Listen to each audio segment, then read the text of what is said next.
कैसे आप सभी? उम्मीद करते हैं बहुत अच्छे होंगे, मस्त होंगे। पढ़ाई लिखाई आप लोगों का बहुत अच्छा चल रहा होगा। तो आइए, आप सभी का स्वागत है आपके अपने परिवार में। और आज हम लोग बात करने वाले हैं मानव नेत्र में 11 नंबर क्वेश्चन से। जी हाँ, इसके पहले आपको 1 से लेकर के 10 तक हमने करा रखा है, जो कि आपको डिस्क्रिप्शन में लिंक भी मिल जाएगा। आप वहां से भी 1 से 10 तक देख सकते हैं। और आगे हम लोग 11 से 19 तक आज देखने वाले हैं। 19 तक हम लोगों का फाइनली लास्ट क्वेश्चन है, उसके बाद आपको हम ऑब्जेक्टिव करवाएंगे। तो आइए, देर नहीं करते हैं, क्लास को आगे बढ़ाते हैं। 10 नंबर क्वेश्चन जो था वो इंद्रधनुष से आप क्या समझते हैं, इसी क्वेश्चन से हम लोगों का पिछला क्लास लास्ट हुआ था। एक बार फिर से इस पर बातचीत कर लिया जाए। इंद्रधनुष जो है वो 7 रंगों की अर्धवृत्ताकार पट्टी होती है, जो बरसात के दिनों में जब वर्षा समाप्त हो जाता है लगभग, तो वर्षा की हल्की हल्की और छोटी छोटी जो बूंदें आकाश में लटकी रहती है, तो सूर्य के प्रकाश का वो क्या करते हैं, बार बार पूर्ण परावर्तन करते हैं, जिसके कारण से वर्ण विक्षेपण होता है और हमें अर्धवृत्ताकार पट्टी यानी इंद्रधनुष दिखाई देता है। ये डबल टाइप के होते हैं, यानी 2 टाइप के होते हैं, प्राथमिक और कौन सा, द्वितीयक। प्राथमिक कहते हैं नीचे वाले को, द्वितीयक कहते हैं ऊपर वाले को, बाहरी छोर वाले को। चलिए, हम लोग इस पर क्या बात करेंगे, इस पर तो बातचीत हो चुका है। हम लोग बढ़ते हैं अगले क्वेश्चन की ओर। 11 नंबर से कहता है वर्ण विक्षेपण क्यों होता है, चित्र के साथ वर्णन करें। तो है वर्ण विक्षेपण इसलिए होता है क्योंकि जैसे ही प्रकाश सूर्य से निकल करके आता है, पृथ्वी के लिए चलता है, तो उसको रास्ते में जो है बहुत सारे धूल कण, सूक्ष्म कण मिलते हैं, जिससे टकराने के बाद प्रकाश जो है पूरी फैल जाता है। जब फैल जाता है तो उसको हम लोग प्रकाश का प्रकीर्णन कहते हैं। लेकिन यहाँ पर कहा गया है प्रकाश का वर्ण विक्षेपण क्या है और इसका चित्र के द्वारा बताइए। तो जब भी हम लोग किसी कांच के टुकड़े से या प्रिज्म से प्रकाश को गुजारते हैं, तो प्रकाश का विचलन जो है अलग अलग होता है, और विचलन अलग अलग होने से वो अलग अलग रंगों में बट भी जाते हैं, और अलग अलग रंगों में बटने की इसी घटना को हम लोग क्या कहते हैं, प्रकाश का वर्ण विक्षेपण कहते हैं। जैसे यहाँ पे कांच में प्रकाश के विभिन्न वर्णों की चाल भिन्न भिन्न होती है, इस कारण उनके लिए कांच का अपवर्तनांक भिन्न भिन्न होता है। चूंकि विभिन्न वर्णों का अपवर्तनांक भिन्न भिन्न होता है, इसलिए उनका विचलन भी अलग अलग होता है, और इसलिए वर्ण विक्षेपण होता है। कहता है क्यों होता है, तो क्योंकि इसका जो चाल है ना विभिन्न रंगों का, वो अलग अलग होता है। अगर चाल अलग अलग होता है तो वो माध्यम को जब बदलेंगे, हवा से कांच में जाएगा, तो उसका अपवर्तनांक भी अलग अलग होगा। जब अपवर्तनांक भी अलग अलग होगा तो उसके कारण से क्या होगा, विचलन भी उसका अलग अलग हो जाएगा, और विचलन जब अलग अलग हो जाएगा, इसी कारण से प्रकाश का क्या होगा, वर्ण विक्षेपण होगा। जैसा कि हमने चित्र को भी लगाया है, चित्र में ये हमने जो है एक प्रिज्म लिया है, और इस प्रिज्म से श्वेत प्रकाश को जब हमने गुजारा है, तो ये श्वेत प्रकाश कितने रंगों में बट गए, 7 रंगों में। बैगनी है, जामुनी है, नीला है, हरा है, पीला है, लाल है, और यहाँ पर नारंगी भी है। तो ये इसको अगर देखा जाए तो ये वोलेटी हो गया, इंडिगो हो गया, ब्लू हो गया, ग्रीन हो गया, येलो हो गया, ऑरेंज हो गया, रेड हो गया। तो अब इसको जो है कांच के प्रिज्म से गुजारते हैं, तो अलग अलग अपवर्तनांक और अलग अलग चाल के कारण से ये 7 विभिन्न रंगों में बट जाते हैं। 7 रंगों में बटने की घटना को प्रकाश का वर्ण विक्षेपण कहते हैं। यहां से ज्यादा इंपॉर्टेंट क्वेश्चन बनता है कि इसका जो है झुकाव कम है, यानी इसका विचलन क्या है, कम है। विचलन क्या है, कम है। और यहां पर आप क्या देख रहे हैं, इसका जो विचलन है, इसका विचलन जो है अधिक है। विचलन कैसा है, इसका अधिक है। तो हम लोग कह सकते हैं बैगनी का विचलन सबसे अधिक होता है, लाल का विचलन सबसे कम होता है। जिसका विचलन कम होता है उसका तरंगदैर्घ्य क्या होता है, अधिक होता है, और जिसका विचलन अधिक होता है उसका तरंगदैर्घ्य क्या होता है, कम होता है। यानी बैगनी का तरंगदैर्घ्य कम होता है, लाल का तरंगदैर्घ्य अधिक होता है। और तरंगदैर्घ्य अधिक होने के कारण से और विचलन कम होने के कारण से इसका प्रयोग सिग्नलों में भी किया जाता है, लाल रंग का। ये बात ध्यान में ले करके चलेंगे।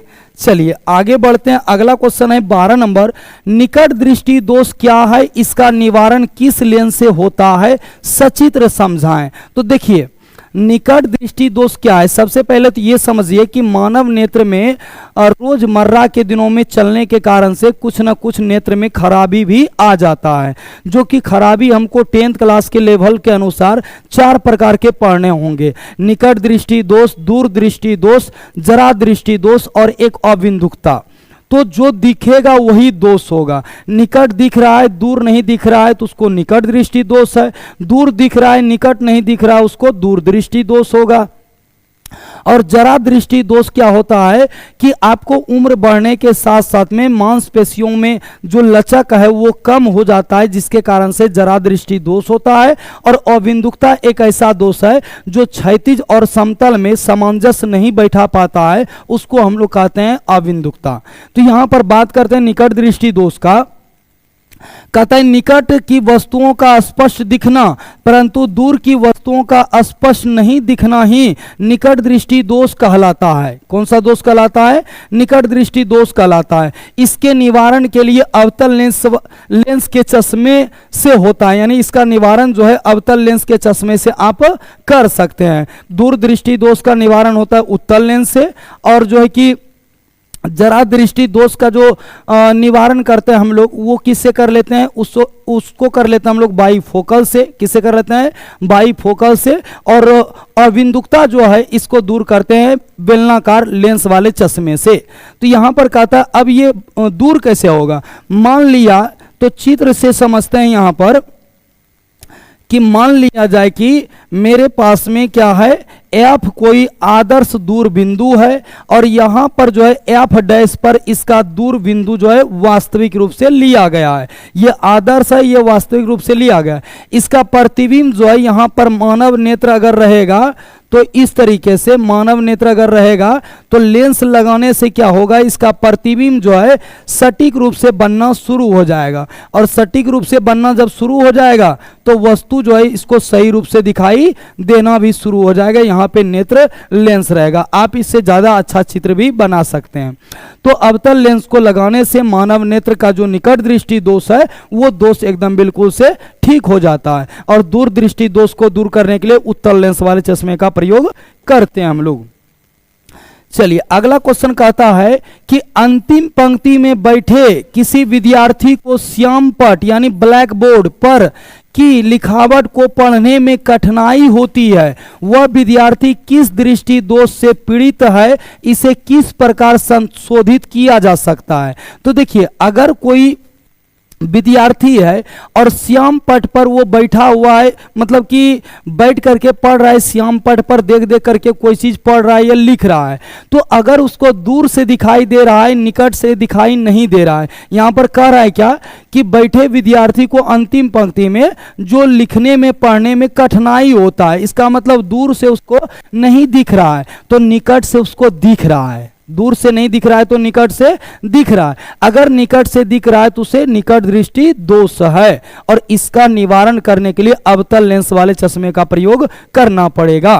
तो अंतिम पंक्ति में बैठे विद्यार्थी को निकट दृष्टि दोष है। इस रोग से ग्रसित विद्यार्थी को इस दोष के संशोधन के लिए अवतल या अवसारी लेंस व्यवहार करना होगा, अर्थात उसे ऐसे चश्मे की आवश्यकता है जिसमें अवतल लेंस लगा हुआ रहना चाहिए या लगा हो। इस प्रकार से दोष को दूर किया जा सकता है। यदि आपको लगता है कि ये क्लास का नोट्स आपको चाहिए तो आप जो है डिस्क्रिप्शन में लिंक है, आप वहां से जाकर के टेलीग्राम चैनल को ज्वाइनिंग कर लीजिए, या तो इसका एक ऐप है एमएससी ऑनलाइन क्लासेस 24 के नाम से, उसका भी लिंक डिस्क्रिप्शन में है। आप वहां से जाकर के जैसे ही डाउनलोड करेंगे तो आप अपना रजिस्टर्ड कर लेंगे और रजिस्टर्ड करने के बाद आपको जो है वहां पर कोर्स मिल जाएगा। और क्लास 10th का भी वहां पर क्रैश कोर्स चल रहा है जो कि भारी छूट के साथ, और आप उसे परचेज कर लेंगे तो आपको वहां पर पीडीएफ भी मिल जाएगा, वीकली टेस्ट भी मिल जाएगा और साथ ही साथ जो है कि सारे सब्जेक्ट भी आपको कराए जाएंगे, एग्जाम तक आपके साथ बना रहा जाएगा। चलिए आगे बढ़ते हैं अगले प्रश्न की ओर। अगला क्वेश्चन कहता है यहाँ पे सामान्य नेत्र 25 सेंटीमीटर से निकटतर रखी वस्तुओं को सुस्पष्ट क्यों नहीं देख पाते हैं?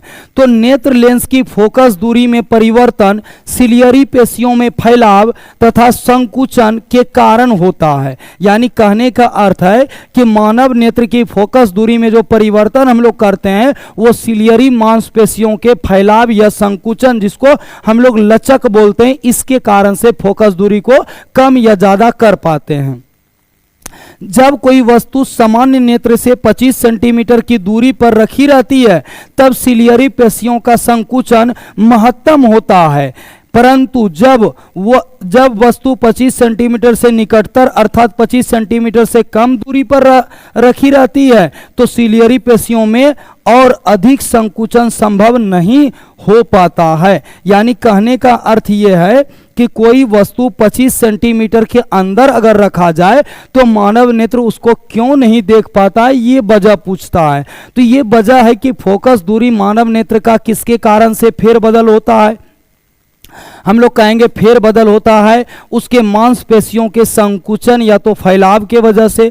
और मांसपेशियां संकुचन फैलाव कब करेगा? जब वस्तु आपका 25 सेंटीमीटर से आगे रहेगा, लेकिन 25 सेंटीमीटर से अंदर रखने पर जो है आंखों को संकुचित और अधिक करने में मांसपेशियों को कठिनाई होने लगता है, जिसके कारण से हम लोग क्या करते हैं, कहता है इस कारण नेत्र लेंस की फोकस दूरी में परिवर्तन नहीं होता है तथा नेत्र वस्तुओं को साफ साफ नहीं देख पाता है। यानी कहने का अर्थ है जब आप किसी वस्तु को 25 सेंटीमीटर से भी कम पर रखेंगे तो वहां पर मानव नेत्र मांसपेशियों का संकुचन या फैलाव सही से नहीं कर पाएगा, और जब नहीं कर पाएगा तो उसका सही से प्रतिबिंब जो है रेटिना पर नहीं बना पाएगा, जिसके कारण से उसको वस्तु दिखाई नहीं देगा। ये वजह है। चाहे तो आप इसका स्क्रीनशॉट भी ले सकते हैं या तो इसको आप जो है लिख भी सकते हैं।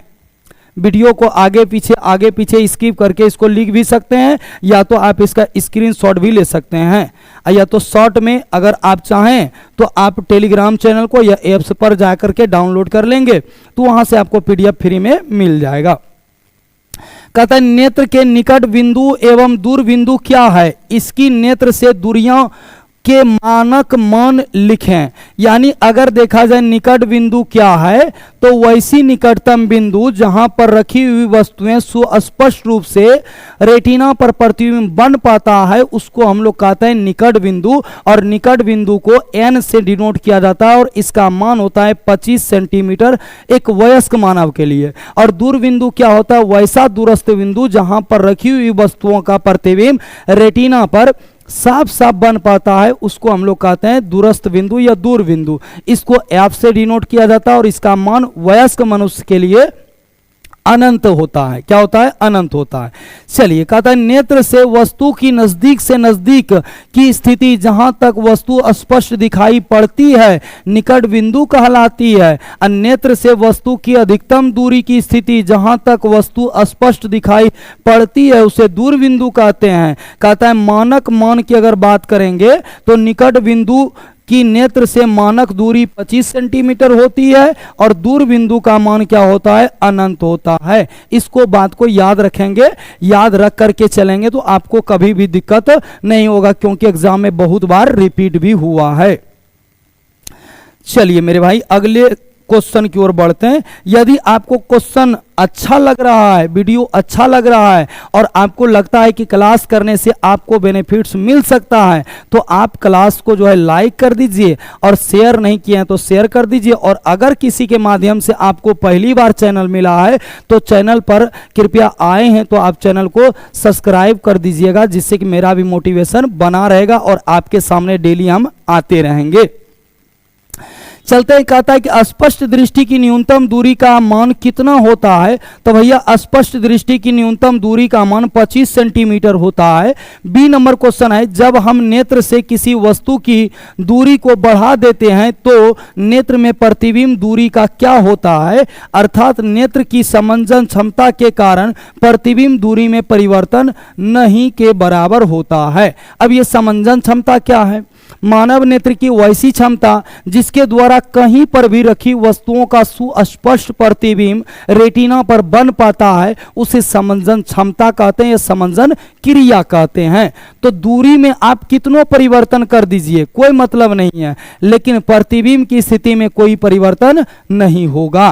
प्रतिबिंब की स्थिति में कोई भी परिवर्तन नहीं होगा। आप ऐसे सोचकर देखो ना कि अगर कोई वस्तु नजदीक में है तो क्या प्रतिबिंब उसका अच्छा से बन रहा है? अगर साफ साफ बन रहा है, वही वस्तु को उठा करके अगर दूर रख दिया जाए तो क्या प्रतिबिंब आपके आंख से बाहर बनने लगेगा? ऐसा नहीं होता है। प्रतिबिंब नहीं बनेगा, ये बात सही है, लेकिन ऐसा नहीं कि उसमें परिवर्तन हो जाएगा, हर हमेशा उसी जगह पर बनेगा तो आपको वस्तु दिखाई देगा। चलिए अगले क्वेश्चन की ओर बढ़ते हैं। अगला क्वेश्चन कहता है निकट दृष्टि दोष का कोई व्यक्ति 1.2 मीटर से अधिक दूरी पर रखी वस्तुओं को सुस्पष्ट नहीं देख सकता है। इस दोष को दूर करने के लिए प्रयुक्त संशोधक लेंस किस प्रकार का होना चाहिए? तो मेरे भाई निकट दृष्टि दोष से पीड़ित व्यक्ति को यह दोष दूर करने के लिए अवतल लेंस अर्थात अपसारी लेंस का व्यवहार यानी संशोधक लेंस के रूप में करना चाहिए। अगर किसी को निकट दृष्टि दोष है तो उसको साफ साफ भाषा में अवतल लेंस वाले चश्मे या अपसारी लेंस वाले चश्मे का प्रयोग करना पड़ेगा। अगला कहता है द्विफोक्सी लेंस किस दृष्टि दोष में सुधार के लिए उपयुक्त होता है?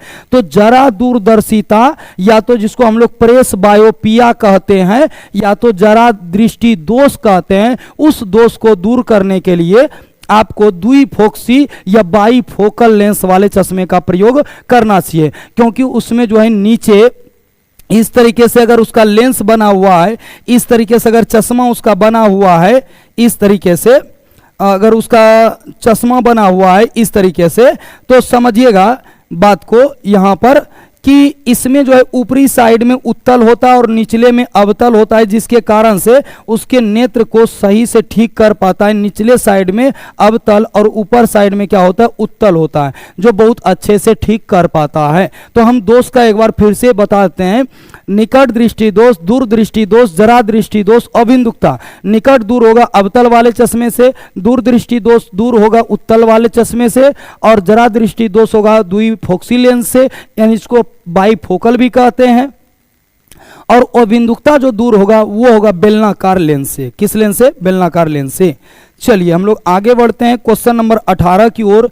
कहता है कक्षा की अंतिम पंक्ति में बैठा छात्र बोर्ड पर लिखी गई विषय वस्तु को नहीं पढ़ सकता है, वह छात्र किस दृष्टि दोष से पीड़ित है? तो भैया वह छात्र है निकट दृष्टि दोष से, क्योंकि निकट से उसको दिखता है, दूर से दिखवे नहीं करता है, तो इसको कहेंगे निकट दृष्टि दोष से। कौन दोष से? निकट दृष्टि दोष से। नेत्र लेंस की फोकस दूरी कम हो जाने पर कौन सा दृष्टि दोष उत्पन्न होता है? निकट दृष्टि दोष उत्पन्न होगा। नेत्र लेंस की फोकस दूरी कम हो जाने से निकट दृष्टि दोष पैदा होता है, और अगर नेत्र लेंस की फोकस दूरी बढ़ जाता है तो दूर दृष्टि दोष उत्पन्न होता है। चलिए अगले क्वेश्चन की ओर बढ़ते हैं। अगला क्वेश्चन है हम लोगों के सामने में कि दीर्घ दृष्टि दोष वाली आंख दूर की वस्तु को साफ साफ देख सकती है, यो निकट की वस्तु को आगे कहता है कौन सा ऐसा दोष है जो कि दूर रखी वस्तु जो है दीर्घ दृष्टि दोष में दूर रखी वस्तु को साफ साफ देख सकता है लेकिन निकट रखी वस्तु को नहीं? तो हम लोग कहेंगे दूर की वस्तु को। कहां की वस्तु को? दूर की वस्तु को। नेत्र के किस दोष को दूर करने के लिए अवतल लेंस का प्रयोग करते हैं? निकट दृष्टि दोष को। किस दोष को? निकट दृष्टि दोष को दूर करने के लिए अवतल लेंस वाले चश्मे का प्रयोग करते हैं। तो आपका जो है ये अंतिम था आपका, इसके बाद आपका नहीं है क्वेश्चन। इसमें मानव नेत्र में जितना भी सिलेक्ट किए थे ये 19 का 1900 प्रश्न जो है पहले पार्ट में आपको 1 से लेके 10 तक करवाए थे, और आगे जो है आपको इस पार्ट में पार्ट 2 में आपको हम करवाए कहां से? 11 से लेकर के आपको 19 तक करवाए, और 19 क्वेश्चन का सिलेक्शन हम किए थे जो कि क्वेश्चन बैंक से पूछा गया क्वेश्चन था। 19 क्वेश्चन, ठीक है, और सारे क्वेश्चन बैंक से थे जो कि पूछे गए प्रश्न थे। तो मानव नेत्र का जितना भी इंपॉर्टेंट प्रश्न था यहीं पर समाप्त होता है। आप लोगों से मुलाकात करेंगे हम अगले क्लास में, और अगला क्लास जो होगा वो मानव नेत्र का ऑब्जेक्टिव के ऊपर होगा। किसके ऊपर होगा? ऑब्जेक्टिव के ऊपर होगा। बहुत ही मजेदार क्लास होने वाला है, बहुत ही मजा आ जाएगा, इसलिए आप लोग उस क्लास को भी जरूर ज्वाइनिंग कीजिएगा। उस क्लास में भी जरूर हम लोग मिलते हैं आपस में। तब तक के लिए जय हिंद, जय भारत। पढ़ते रहिए, मुस्कुराते रहिए।